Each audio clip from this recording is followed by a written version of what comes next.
développer une stratégie ou bien produire un document pour dire le pourquoi et comment nous devons faire pour faire face à ce fléau.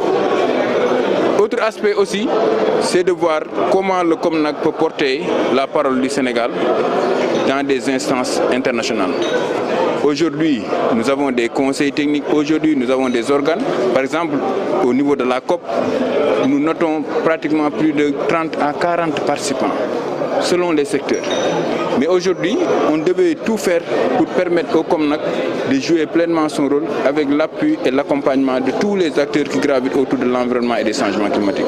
Voilà de manière globale ce qui nous réunit aujourd'hui et nous pensons que cette étude qui sera partagée sera complétée par les experts qui sont là, par les techniciens qui sont là, par les élus qui sont là et par tous les participants pour avoir le meilleur document qui nous permettra d'avoir une feuille de route et un plan d'action à dérouler afin que le COMNAC puisse jouer pleinement son rôle à la satisfaction des autorités supérieures qui ont jugé nécessaire de le mettre en place. Quelle est la liste des stratégies que vous allez faire pour donner plus de moyens à COMNAC? Donc ce que j'ai dit tantôt, l'insuffisance des moyens, nous allons proposer à l'autorité comment faire pour permettre au COMNAC de disposer de ressources. Sur le plan organisationnel, nous allons faire des propositions. Sur le plan institutionnel aussi, nous allons faire des propositions. Maintenant, notre rôle se limitera à faire des propositions. L'autorité jugera comment les mettre en œuvre afin qu'on puisse permettre au COMNAC de jouer, comme je l'ai dit tantôt, pleinement son rôle à la satisfaction de tout le peuple sénégalais et à la satisfaction de tous les acteurs qui gravitent autour des questions de changement climatique et de l'environnement de manière globale. Comme je l'ai dit, nous sommes en train de faire une étude. Certainement, d'ici demain, on aura à identifier une feuille de route. On aura à définir un plan d'action et ce plan d'action sera quantifié et chiffré. C'est à partir de ce moment qu'on saura combien le COMNAC aura besoin pour dérouler pleinement ses missions et atteindre ses objectifs qui lui sont assignés. La FAO par intérim au Sénégal. La FAO accompagne le gouvernement dans le cadre de cette étude-là, mais aussi dans le cadre de la problématique des changements climatiques depuis le départ. La FAO a une présence de 40 ans, plus de 40 ans au Sénégal. Nous nous engageons et dans notre mandat à appuyer le Sénégal dans ce processus d'adaptation, d'atténuation au changement climatique, particulièrement si on sait que 90%, plus de 90% des populations rurales sont sujettes au changement climatique et dépendent de la pluviométrie pour assurer leurs moyens d'existence.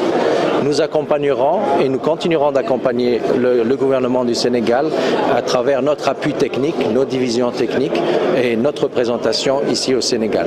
Et donc l'accompagnement se fera en fonction justement des résultats et de la feuille de route, du plan d'action qui va en sortir. Mais nous attendons beaucoup de cet atelier. De réalisation, on peut en citer beaucoup. Sur le plan purement technique, le COMNAC a beaucoup fait.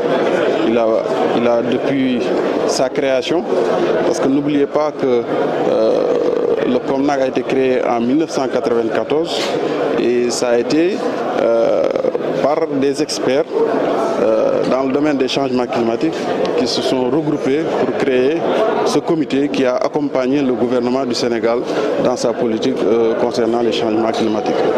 Et pour votre information, le Sénégal a été le premier pays à avoir déposé une communication nationale sur les changements climatiques au niveau international.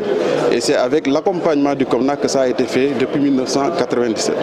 Maintenant, c'est au regard de ces performances que le comité a réalisées que l'État a décidé, par arrêté d'abord, de formaliser ce comité national changement climatique en 2003. Et après, par la suite, en 2011, le COMNAC a été renforcé parce que c'est par décret que le président a institué le comité national changement climatique pour renforcer davantage le statut du comité qui est le cadre de référence en termes de coordination, de concertation, de formation, de suivi et évaluation dans le domaine des changements climatiques.